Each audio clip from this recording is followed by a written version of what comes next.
Grabe guys, nakakuha ko na yung first car namin ng wife ko dito sa AIM Global. Grabe, nagpapasalamat ako unang-una sa Panginoon dahil binigay niya sa amin ang opportunity sa AIM Global. Nagpapasalamat ako dahil nakita namin yung magandang sistema dito sa AIM Global. Then nagpapasalamat ako sa upline ko na yung wife ko, si Myla Francisco, na nasa Kuwait ngayon. Napauuwiin ko na dito sa Pilipinas dahil kaya na po namin for good dahil sa AIM Global.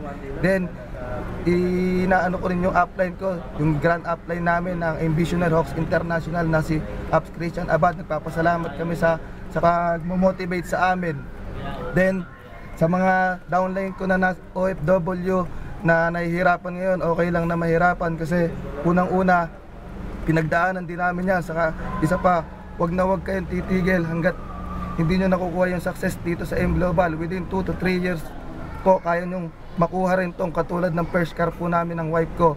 Then sa mga kaibigan ko po na hindi pa member, okay lang po na magduda, pero wag nyo pong pagtatagalin dahil wala pong yumama sa pag-iisip at pagdududa. Kaya kung ikaw hindi ka pa member, kontakin nyo lang kami.